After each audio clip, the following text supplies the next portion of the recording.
volta com a Ação Nacional, que hoje está falando com o coach executivo, consultor de carreiras Marcos Tonin e com a gerente de consultoria de recrutamento e seleção Caroline Cadorim.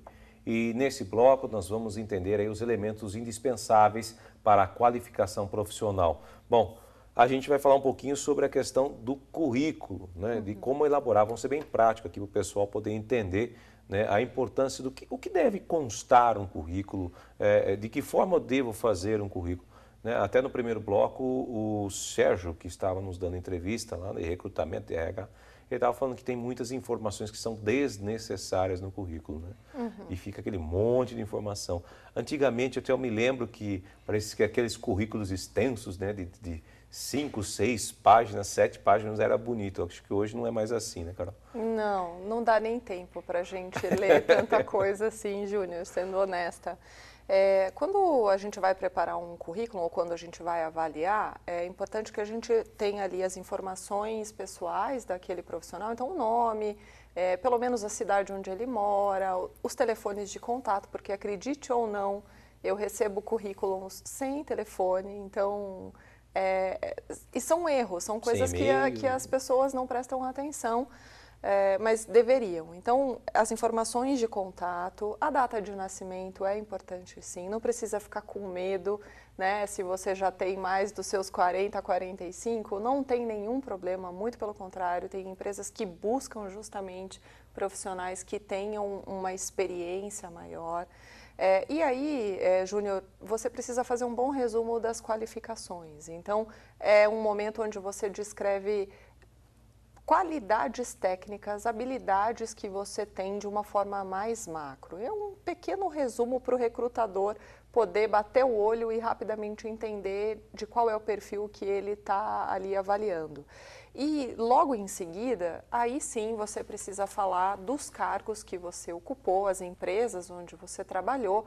E quando você for descrever os cargos, você precisa, de uma maneira bastante resumida, é claro, falar dos seus grandes projetos e resultados mais relevantes.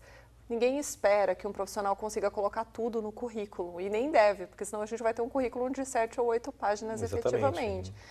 Então, a sugestão é que, para aqueles que têm muitos anos de experiência, que eles se foquem nas últimas funções e nas últimas empresas nas quais trabalharam. E que, do ponto de vista de resultado, que ele coloque realmente aquilo que é mais relevante ou aquilo que direciona melhor a carreira para onde ele quer dar continuidade. Para um gerente de projetos, que ele foque bastante em que tipo de projeto ele se envolveu, os resultados e tudo mais, e assim por diante. A Carol falou sobre habilidades. Eu queria perguntar para o Marcos aqui. E aí, Marcos, habilidades que devem constar dentro de um currículo, né, que a pessoa deve desenvolver? Qual exemplos? A gente pode... É aquela coisa, assim, um currículo, imagina que o currículo tem que ser uma historinha da tua vida profissional. Resumida. Né? Resumida, exatamente. Então é aquela coisa, quando você fala que você assumiu, por exemplo, função de um coordenador, você exerceu uma função de liderança, a gente já está falando de uma competência de liderança. Né? Então, assim, é saber como colocar essas informações. Porque tem pessoas que colocam assim, bom humor, eu sou engraçado. A gente vê de tudo em currículo, né? Então, assim, o Sérgio até falou assim, não coloque foto. Assim, as fotos que vêm em currículo de vez em quando, não são coisas assim... A pergunta a gente fica assim, será que era para contratar essa pessoa? Se ela não quer ser contratada mesmo, né? Porque chega algumas fotos e isso aqui não, né?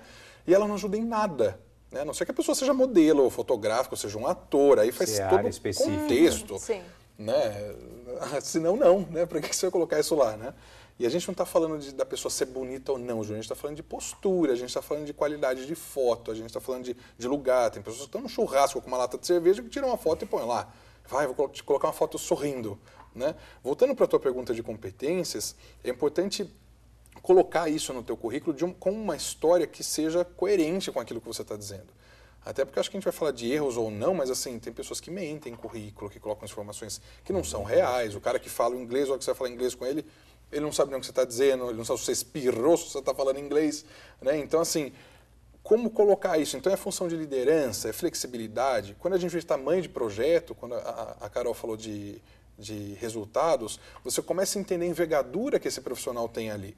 Né? Qual é o tamanho dele, o quanto que ele aguenta? Será que ele trabalha sob pressão ou não? Trabalhar sob pressão é uma competência comportamental.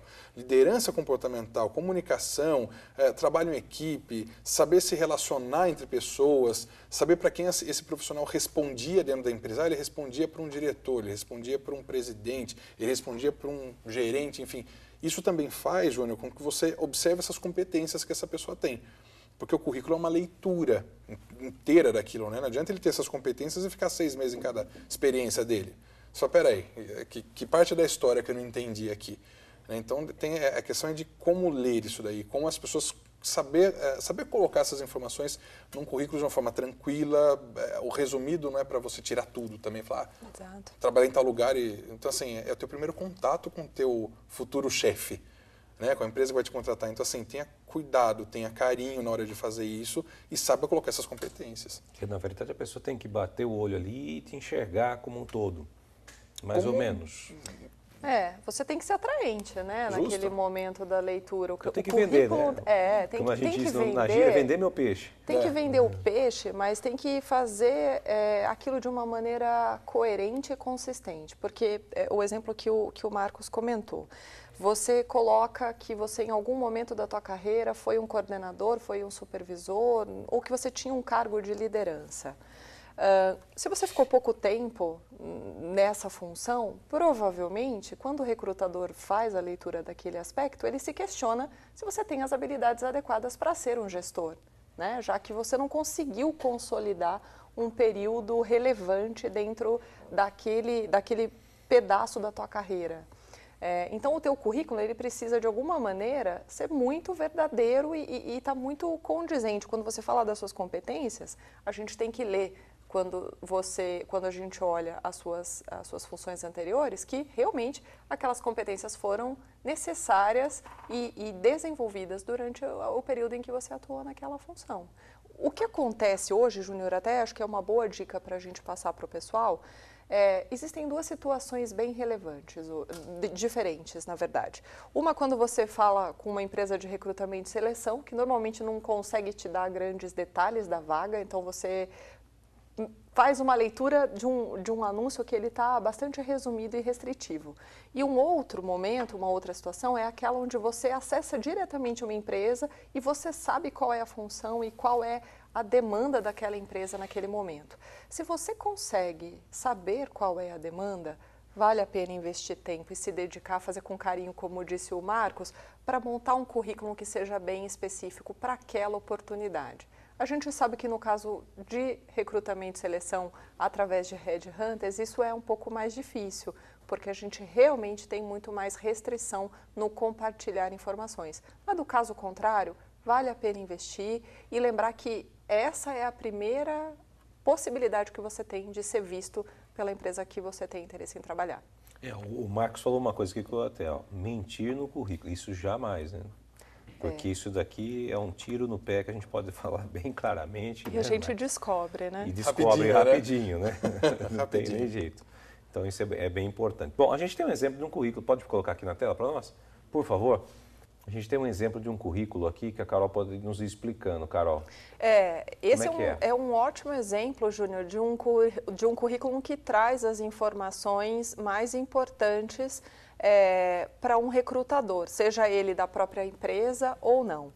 Você vê que logo no início a gente tem as informações pessoais daquele candidato, a região onde ele mora, a cidade, telefone, as formas de fazer e acessar esse colaborador, esse candidato. Logo em seguida a gente consegue avaliar bem a questão da formação acadêmica, é onde o profissional realmente deve detalhar qual foi o período, qual foi o curso, qual foi a instituição de ensino que ele frequentou. Isso deixa o recrutador mais tranquilo com relação às competências técnicas que ele busca no candidato. E logo em seguida é onde a gente olha um trecho super importante do currículo, que é realmente a descrição das empresas onde você trabalhou. E, Júnior, aqui fica uma dica bem importante.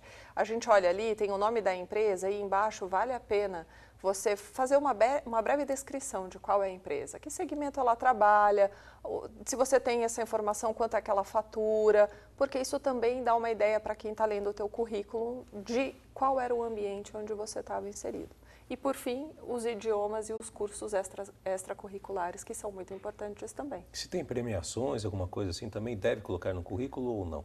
É desnecessário? Não, você pode colocar, desde que, se for alguém que trabalha no segmento mais de pesquisa, por exemplo, a gente vê que provavelmente esse profissional tem dezenas de reportagens, não, de papéis, uma série de pesquisas, e aí, se você for colocar tudo isso, você vai criar só mais 2 ou 3 páginas só de complemento.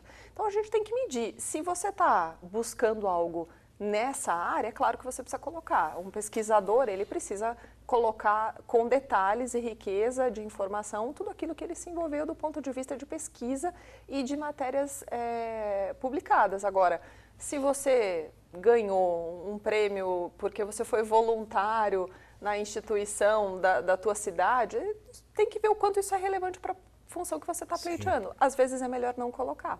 Sim. Bom, nós vamos para um rápido intervalo e voltamos já com a Ação Nacional. Fique ligado.